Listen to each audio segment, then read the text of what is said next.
Hey, Coach. Wanted to ask about Deshaun. Obviously, he returned the other night. Didn't quite look himself. You had him coming off the bench. Is he still kind of maybe I don't know, a work in progress as far as getting back up to full speed? Yeah, I think Deshaun's fine. He didn't shoot the ball well against Tennessee. We know that, but my whole thing with Deshaun is it's all about your mental approach, your mental toughness, your controlling the things that you can control. Deshaun's a big, strong wing. He should be one of our better rebounders, certainly defensively, and offensively for that matter. And so. Again, he's got to understand that there's going to be nights he doesn't shoot the ball well. He's a veteran now. He should understand that. And what are you going to do to help our team win a basketball game when you're not shooting the ball well? And Deshaun's got the ability to do those things because he can pass the ball, he can rebound the ball, he can guard the ball. So again, he had a little bit of a deer in the headlights look, which surprises me, quite frankly, for a senior. I don't certainly expect him to be in midseason form, his first game out. But, while he was out with the virus, he had a few symptoms early, but he got some workouts in as his quarantine, kind of winded down. And then, we brought him back a little slowly. I don't know if that was the right thing to do or the wrong thing to do. I don't know, but he'll be fine. I know Deshaun's a good player. He knows he's a good player. His teammates knows he's a good player. So, yeah, and until he kind of gets back to where he was, we'll probably keep bringing him off the bench. And when he starts playing like the Deshaun Schwartz we know he can be, he'll probably be back in the starting lineup. We'll see. A lot of that depends on a lot of other guys too. So the one thing I like about this team, Pat, is I like our depth. And our three freshmen the other night, you look at the plus minus column on the stat sheet. Three of our freshmen were positive. Jabari, Tristan, Neek. They were all positive when they were in the game. So, I went with veterans against Tennessee. And, when you start looking at that stuff, you think, well, maybe those guys need a few more minutes. So we'll see how that goes. Should be careful throwing the word positive around with these guys. What's that? I said you should be careful throwing the word positive around with these guys. That might be a positive test, right? We don't want to throw that out there. Justin, you're up. Coach, kind of just sticking on that note with Deshaun and just kind of the mental side of things. I mean, just the way last year ended, not only for him, but just with this team, and then the unfortunate just being sidelined with COVID, coming back against Tennessee and kind of having the night that he did. Is he maybe is his confidence a little bit bruised, do you think? Is he trying to rediscover that a little bit? Justin, I don't think so, because again, we had Deshaun for 30 practices, before we went to Manhattan. And so, that in terms of last year and this year, last year was last year, this year's this year. We're not going to let happen, at the end of last year happen this year with this team. We've made a commitment to each other in that regard. So I don't worry about that. I think Deshaun is, again, confidence is such an internal thing. And again, I always say this when it comes to confidence. I wish it was a commodity.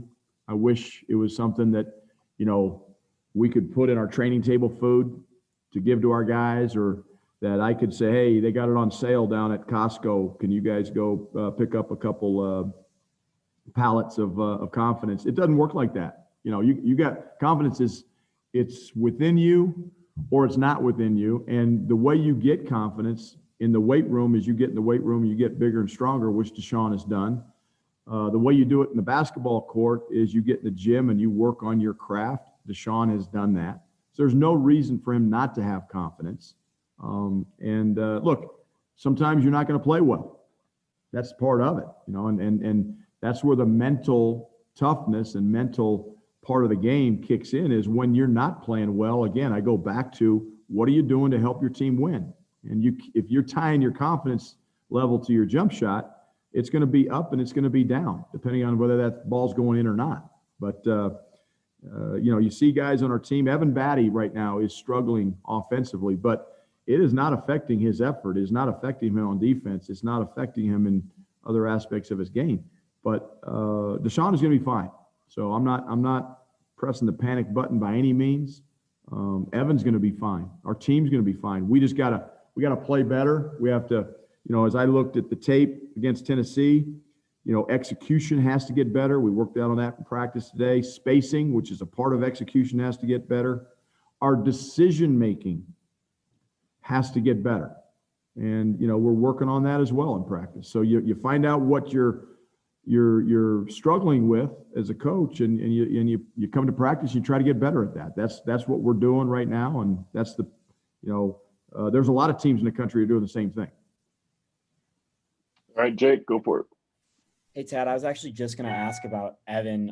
Is there anything specifically that he needs to do? He's just had a slow start the first 3 games. Is it the execution and confidence bit, or is it something else? No, Evan's confidence is fine. He's a good player. He knows he's a good player. Look, we've got to do a better job of getting him the ball in a position, to score. I think sometimes in the post, people are just walling him up, and that's where our practices have to get better in terms of we've got to practice in the post with our post defense where we're not letting Evan get around us, because Evan's a good post player. He's got good feet. He's really smart. And in practice today, it happened. He spun off guys and scored around guys, at will. Well, guess what? K-State didn't let him do that. Tennessee didn't let him do that. Their post players were behind him, walling him up, and now he can't score around him. He got 1 score around in the second half.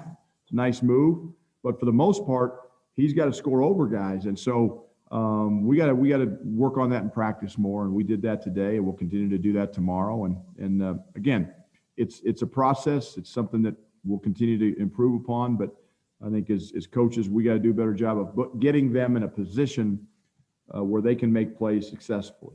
And, today we worked on our ball screen offense a lot, because our ball screen offense against Tennessee was atrocious. We worked on our transition offense a lot today.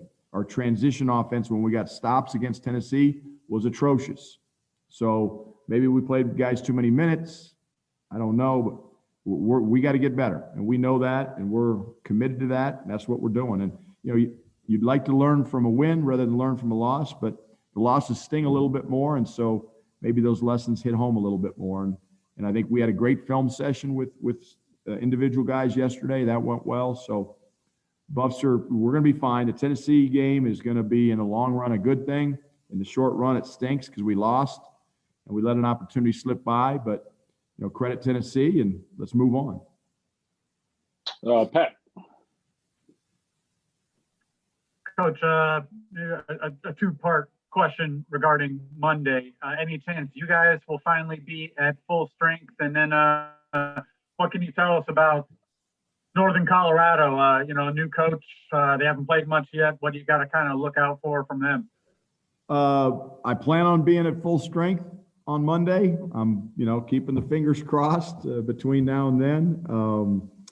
And in terms of Northern Colorado, Steve Smiley is their new coach. He was an assistant for Jeff Linder, who moved on to Wyoming. So helped recruit a lot of those guys. I've gotten to know Steve a little bit here during this off season and in the time he's been in Greeley. And he's a quality coach, quality guy, and they got a quality team. They've got Bodie Hume, kid from Sterling, who he could play for anybody in the country, Colorado included. And it's probably a recruiting mistake on my part, but because he's a good player and he could play in any league on any team in the country. He's a quality player. Obviously, we know how talented Dalen is. He started here and transferred there. They've got Sam Maston, a point guard, who we looked at really long and hard when he came out of high school. Quality player, tough-minded kid. So they got good players. And the one thing with Northern Colorado, they played a Division II team the other night and spanked them. They've got another Division II opponent tonight.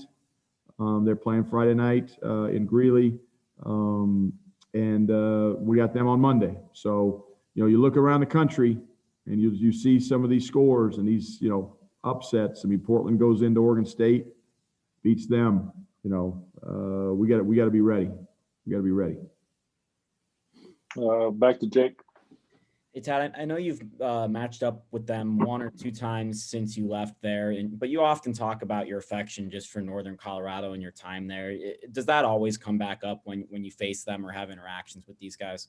It does. It does. Jay, I obviously I grew up in Greeley. When I was a little kid, my dad was an English professor there. I lived block and a half from the campus. I used to, go to Butler Hancock as a young kid with my 10-speed bike and my basketball and spend hours upon hours there. And obviously I coached there for 4 years. So, I love Northern Colorado. I always will. I'm appreciative of the opportunity they gave me, 15 years ago to become a Division I head coach. So yeah, I love Northern Colorado. I'll always do anything I can do to help that program. Whoever coach is there, whatever players are there, administratively. I love that place, and it means a lot to me personally. So, but that doesn't come into play. I remember when I first got to Colorado, I said, I'm not going to play Northern Colorado until all the players I recruited are gone. They spanked us in I shouldn't say they spanked. They beat us in a scrimmage my first year, and that was an interesting day. But no, it's a special place in my heart. Back to Pat. Sorry, excuse me. Coach, just wondering on the status of rescheduling the Colorado State game. And, along those lines, would you be willing to play them in January or February if there's cancellations and things kind of work out in the meat of the Pac-12 schedule? I think we got to be nimble on that, Pat. I think as long as we do not lose another game, assuming we play Northern Colorado, we play Omaha, we play Washington and Grand Canyon and Vegas, probably not. But if, again, we get into conference play and we're down 2 or 3 games, we lose them. Certainly that can come up. And Nico and I have talked about that. I think we got to see what happens with their conference schedule. I don't know how many non-conference games they'll end up playing. I'm sure hoping we get 7. If we get 7 non-conference games in, the priority for us, if we lose a conference game, is to reschedule that conference game, if we can, and get our 20 conference games in. So we've already lost 2 of those and rescheduled them. So our dates are going to become very, very narrow. We don't know, how it's all going to play out. So the answer to that right now is if everything stays status quo, we don't lose another game. We don't have another game because we basically played Tennessee and Colorado State.